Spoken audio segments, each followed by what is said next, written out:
Hola, ¿qué tal? Bienvenidos a este video tutorial en donde voy a hablar acerca de el mol.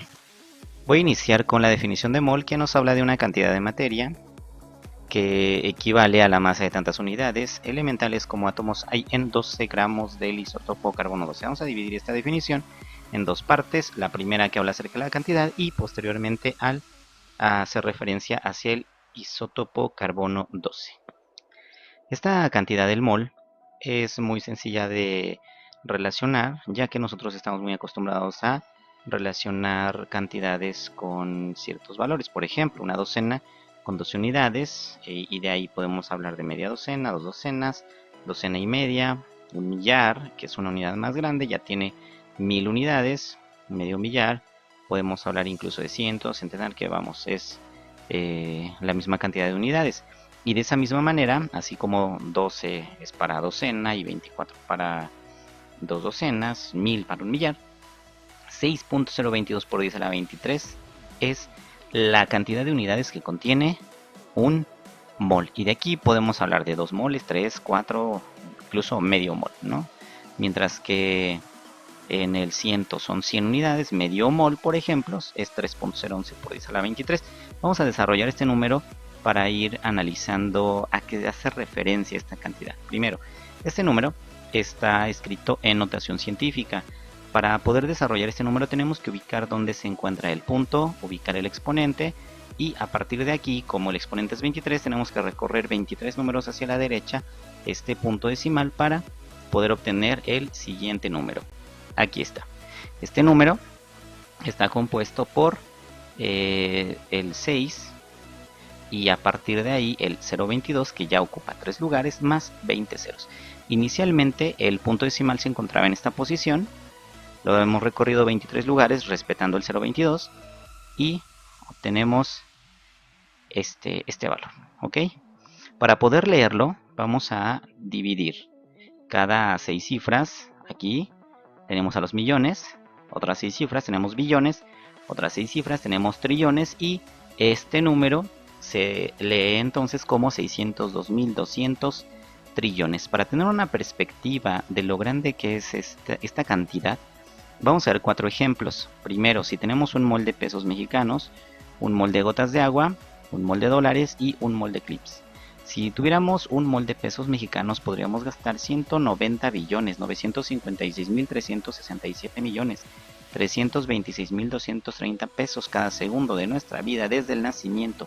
Vivir 100 años y, ¿qué creen? Todavía sobraría dinero. Pensemos ahora en un mol de gotas de agua y vamos a relacionarlo con los océanos del planeta, pues nos alcanzaría para llenar 45 veces todos los océanos del planeta. Si tuviéramos un mol de dólares, nos alcanzaría para gastar 1.000.000 cada segundo de la vida desde el nacimiento durante 100 años y aún tener más del 99% del dinero sin gastar.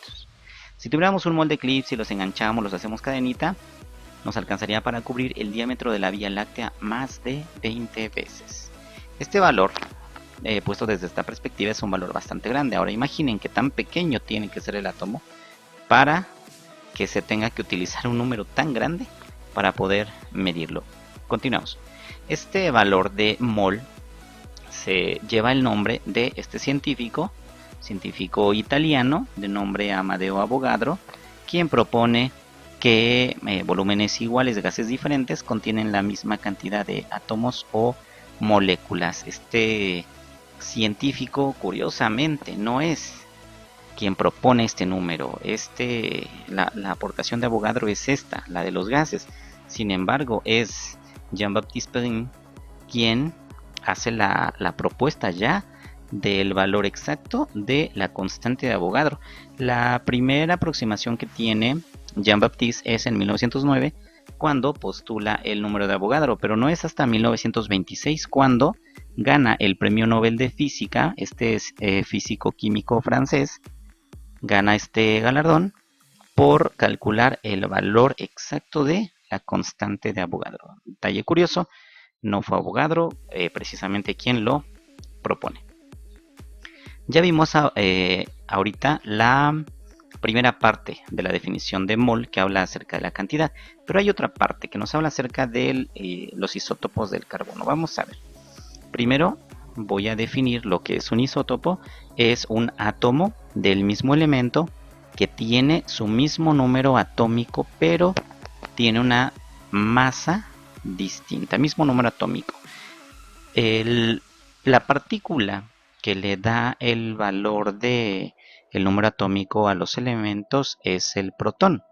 Por lo tanto, desde la definición nos están haciendo referencia que estos isótopos van a tener el mismo número de protones, pero va a cambiar su masa. Como detalle curioso, el carbono 12 es el isótopo más abundante en el planeta. Está presente en casi el 99% de todo lo que conocemos. El carbono 13 se utiliza para detectar la bacteria Helicobacter pylori a través de una prueba de aliento con urea. Y el carbono 14, probablemente muchos de ustedes ya lo conozcan, hayan escuchado acerca de la datación por carbono 14. Se utiliza haciendo experimentación, revisando muestras de material orgánico y revisando qué cantidad de carbono 14 está presente en la muestra, y con base en ello determinan la datación. Pero bueno, vemos que estos tres isótopos tienen el mismo número atómico.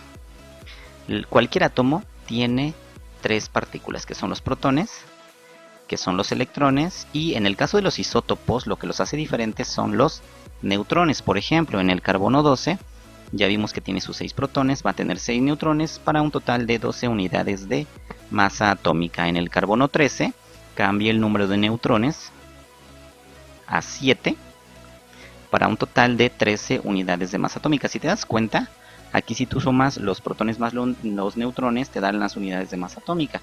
Por lo tanto, en el carbono 14, si sabemos que va a tener 14 unidades de masa atómica, ¿cuántos protones crees que tenga? Perdón, ¿cuántos neutrones crees que tenga? Y efectivamente tiene 8 neutrones. En esta relación podemos ver que los protones son iguales en los tres, los electrones también, pero la variante aquí son los neutrones. Eso es lo que hace diferentes a los isótopos entre sí. ¿Ok? La masa tiene una variación. En el 12 son 12 unidades de masa atómica. En el carbono 13 son 13 unidades de masa atómica. En el carbono 14, 14 unidades de masa atómica. ¿Vale?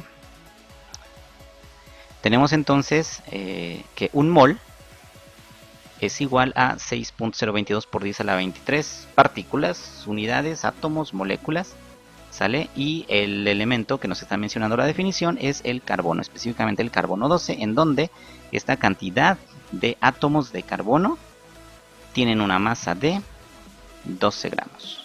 Pero esta relación no sirve solamente para el carbono, sino para cualquier elemento en la tabla periódica. Esta misma cantidad de átomos, pero en átomos de oxígeno, nos va a dar una masa diferente, nos va a dar una masa de 16 gramos. ¿Por qué? Porque en el caso del carbono solamente tenemos 6 protones, 6 neutrones, 6 electrones. En el caso del oxígeno ya tenemos 8 neutrones y 8 protones, por un total de 16 unidades de masa atómica, o en este caso 16 gramos. Esa sería su masa. Si nos vamos, por ejemplo, al sodio, encontramos la misma relación. 602.200 trillones de átomos de sodio van a tener una masa de 23 gramos. Por ejemplo, en el caso del fósforo es 6.022 por 10 a la 23 átomos, que es equivalente a un mol de fósforo, van a tener una masa de 31 gramos. En el caso del arsénico, lo mismo, un mol de arsénico tiene una masa de 75 gramos. Aquí voy a hacer una pausa y voy a explicar algunas precisiones importantes. Cuando tú revisas tu tabla periódica, encuentras las masas atómicas regularmente con números decimales. Por ejemplo, para el carbono 12.1, y estás viendo que aquí le he colocado 12, en el oxígeno 15.99, yo he colocado aquí 16, en el sodio 22.99, he colocado 23, para el fósforo tenemos 30.97, he colocado 31, y en el arsénico 74.92, he colocado 75. ¿Por qué? Porque para poder hacer algunos cálculos de sumas de moles, en este caso, de masas, es válido poder redondearlo. Hay casos en donde si el número decimal se aproxima más a la mitad que hacia un extremo, hacia arriba o hacia abajo, numéricamente, se mantiene el 0.5. Por ejemplo, en el caso del cloro, un mol de cloro, tú lo buscas en la tabla periódica te va a dar un valor de 35.45, por lo tanto podemos utilizar el valor de 35.5 gramos. Ok. Vamos entonces a resumir esto. El mol es conocido como la constante de Avogadro. Esta unidad de la constante de Avogadro es equivalente a 6.022 por 10 a la 23 partículas, 23 unidades. Son 602.200 trillones y vemos que esta cantidad, la misma cantidad de partículas elementales, dependiendo del tipo de átomo, va a variar en su masa. Por ejemplo, 602.200 trillones de átomos de hidrógeno tienen una masa de 1 gramo, esta misma cantidad, pero con átomos de carbono tienen una masa de 12 gramos. Esta misma cantidad, pero con átomos de oxígeno van a tener una masa de 16 gramos. Esta misma cantidad con átomos de sodio va a tener una masa de 23 gramos. Y esta información la podemos encontrar fácilmente en nuestra tabla periódica, donde, por ejemplo, observemos aquí el boro, donde del lado izquierdo tenemos su número atómico, que es 5, su número de protones, y del lado derecho tenemos aquí su masa atómica. ¿Ok? Bien. Para poder hacer cálculos con estos valores, debemos de tener estas consideraciones.